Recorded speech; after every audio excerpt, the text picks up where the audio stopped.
매일 공감 연습 문제 115번 감정에 이름 붙이기. 감정을 관리하고 조절하려면 일단 감정을 인식을 해야 되는데요.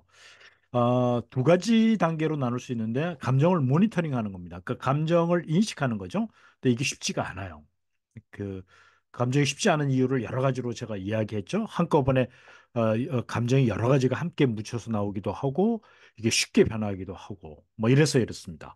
두 번째가 이제 이름을 붙이는 겁니다. 그러니까 이게 복잡한 감정을 세분화해 가지고 그 감정에 그 맞는 적절한 어떤 이름, 그 감정을 뭐라고 이름을 하는가, 이것을 이름을 붙여야 우리는 더 명확하게 인식할 수 있습니다. 이것은 마치 의사가 그 환자를 갖다가 환자의 병명을 정확하게 진단하는 것과 똑같습니다. 일단 그 병명을 알게 되면, 즉 감정의 이름을 알게 되면 감정을 조절할 수 있는 이제 발판이 마련되게 되는 거죠. 예를 들어서 상사에게 지적을 받거나 야단을 맞았습니다. 근데 보통 주눅이 들 수도 있는데 억울하고 화가 났으면 억울하다. 그러면 왜 억울한지, 그러면 억울한 이유를 알아서 앞으로 이 억울함을 어떻게 해결할 것인가, 이렇게 정확하게 어떻게 해결할 수 있는 그 방법론에 대해서 생각해 볼 수 있습니다. 사례를 보면 오늘 아침 기분이 어때? 감정 알아채는 질문이죠. 그러니까 뭔가 불안하고 걱정이 돼. 하면서 질문합니다. 왜 불안하지? 그러니까 오늘 중요한 발표가 있는데 그 생각을 하니까 기분이 안 좋아. 아, 발표 때문에 걱정되는구나. 잘 해결되길 바래. 이렇게 공감을 하고 나면 내가 발표 때문에 내가 긴장하고 불안해하고 걱정하는구나. 이걸 알 수 있는 거죠. 이름을 그러면 붙일 때 어떤 효과가 있느냐? 일단은 처음에 생각했던 것보다 덜 위협적입니다. 여기에 대해서 많은 사례가 있는데 지금 시간 관계상 제가 이야기를 못하는 게 좀 안타깝긴 한데요. 일단 알게 되면 덜 위협적이에요. 그다음에 조절할 수 있는 통제감과 할 수 있다라고 하는 생각 때문에 자신감을 얻게 되고요.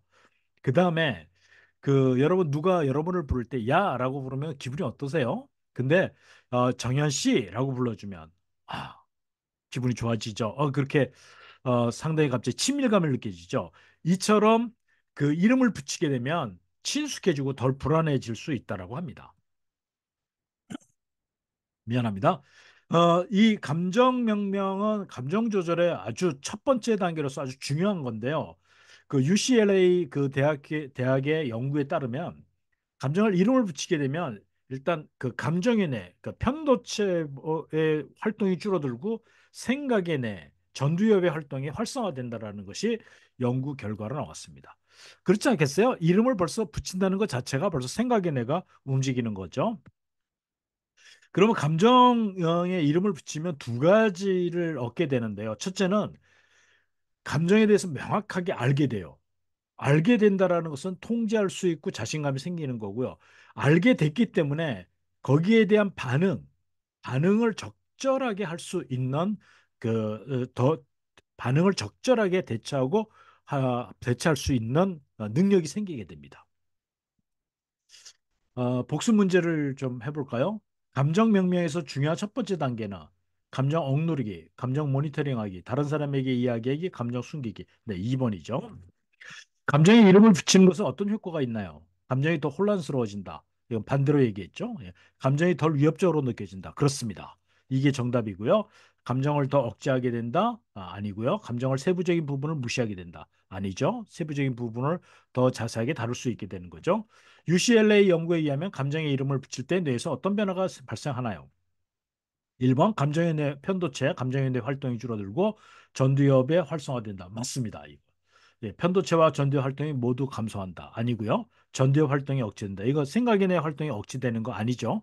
활성화되죠. 편도체 활동이 증가된다. 감정의 뇌 활동이 증가되지 않습니다. 4번 감정의 이름을 붙이는 과정이 중요한 이유는 감정을 억제하기 위해서 아닙니다. 감정을 명확히 인식하고 통제감을 얻기 위해서. 2번이 정답이죠. 감정을 무시하기 위해 아니고요. 더 크게 느끼기 위해 아닙니다.